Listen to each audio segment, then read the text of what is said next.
Hello, hello, beautiful people. It is Queen V at Cozy Cottage. How's everyone doing? I am back this evening. You guys saw me make one of my favorite snacks. Cucumbers with apple cider vinegar. A very easy and quick snack to put together. I want to get on here and read 2 more chapters of Y'all Know What.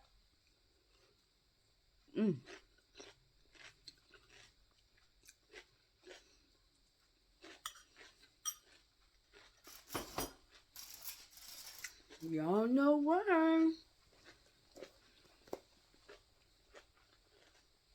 Yes, yes, little woman. I told you we're going to read this together. Where we leave off at. It hasn't been that long. Chapter 17, Artistic Attempts. We're going to get right in it, own it, in it, own it, whichever one you prefer. We're going to get right to it. Chapter 17, Artistic Attempts. You ready? I'm sorry, guys. It is Thursday evening. Thursday evening, and I am just chilling. Just got my lawn mowed.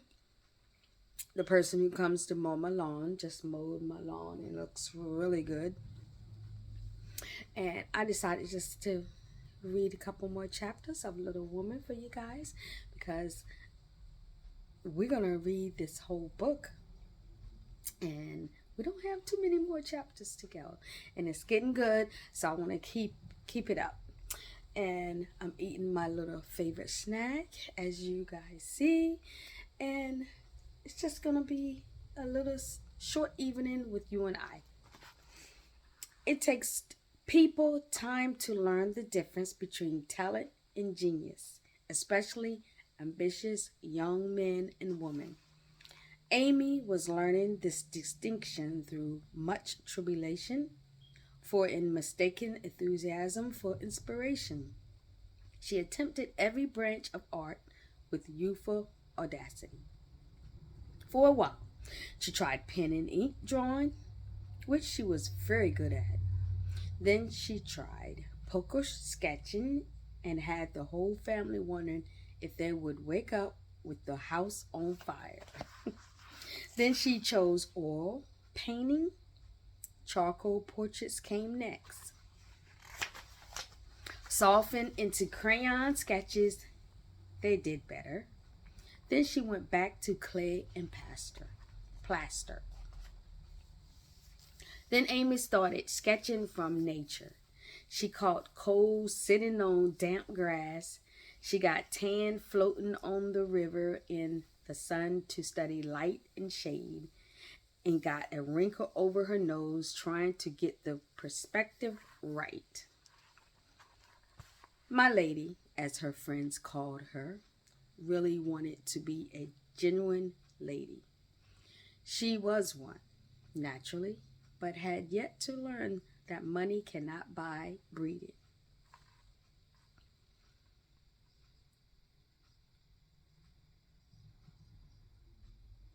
I'm sorry. My TV's on. Yeah, y'all know, when y'all see me glance up like that, you know I'm looking at a TV. The news is on. My 6:30 evening news is on with Nora Donald. I love watching that news at 6:30. I should have just waited till after that was over before I read this, but that's okay. I'm gonna keep going. I want to ask a favor of you, Mama. Amy said one day, our drawing class breaks up next week, and before the girls separate for the summer, I want to ask them out here for a day. That looks okay. What do you want to have for lunch? Cake, sandwiches, fruit, and coffee?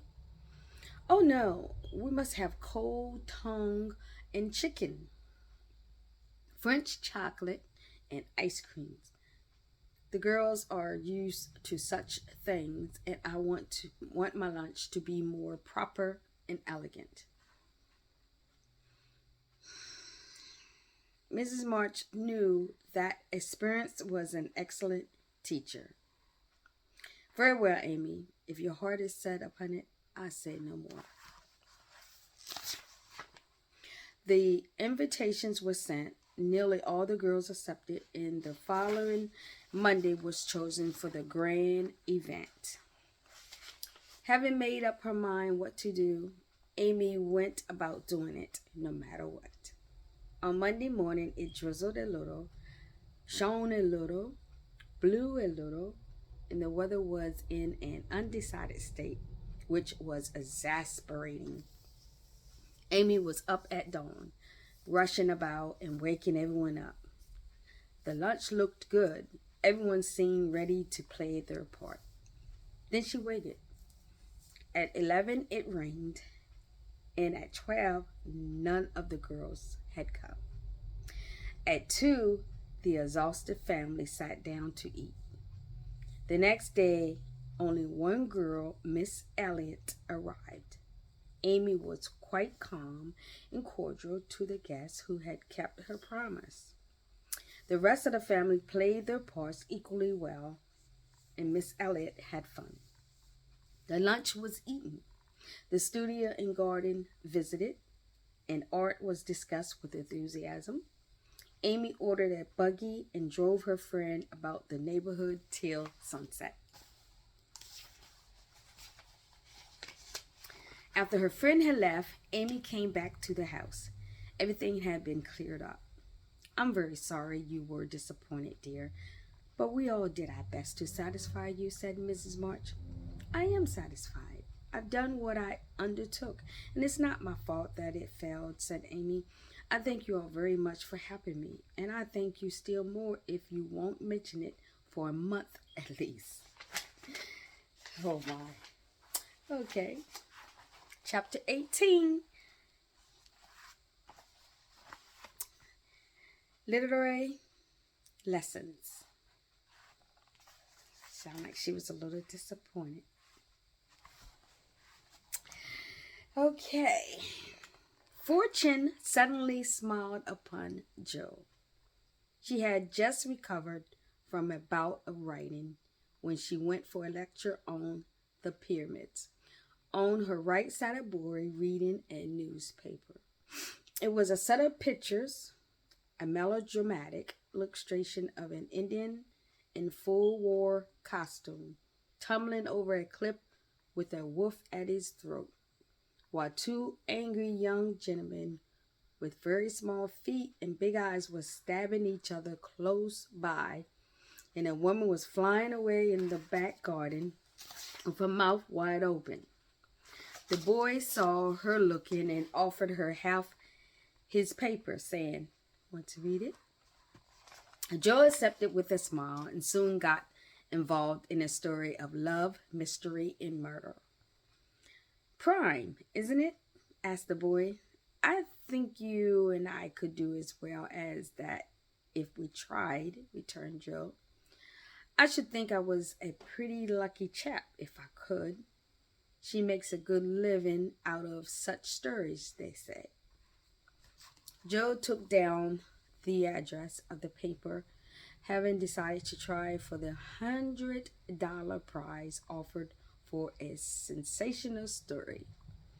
By the time the lecture had ended and the audience awoke, she was already deep in her new story, unable to decide whether the door should come before the elopement or after the murder.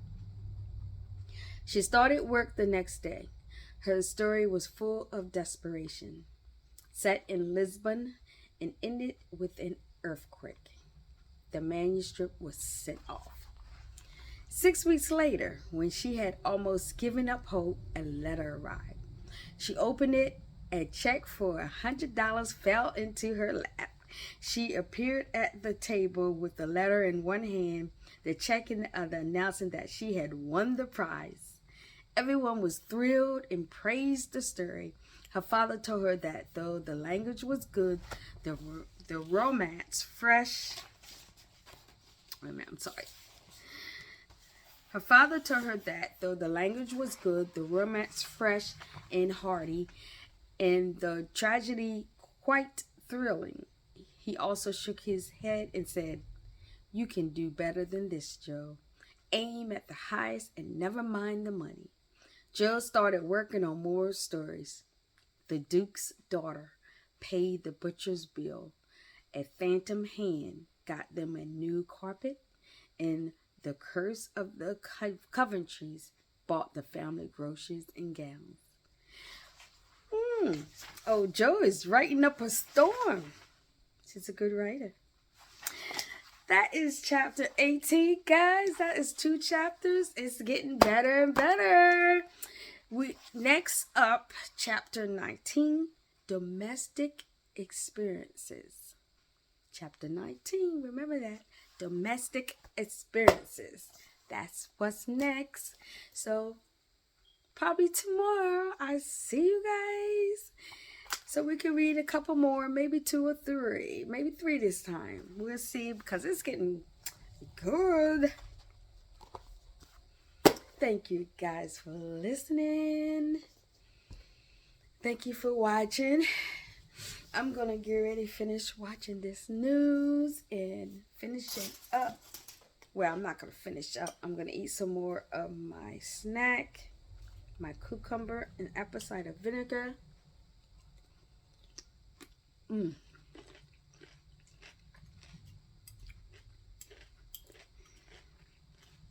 Eat a little bit of this, then put it back in the refrigerator and call it a night. But Lord willing, I will see you guys soon again so we can finish up this book. We're going to keep on reading 2 or 3 chapters. Wait a minute. Let's see how many chapters it is. We're on 19 now. Okay. It is 34 chapters. Okay, not bad, not bad. Because they're really short ones, and I like that. But, as always, never give up. God can deliver you from anything. Keep God first in your life. Hold on to Him. Never let Him go. I love you guys. Lord willing, I will see you soon.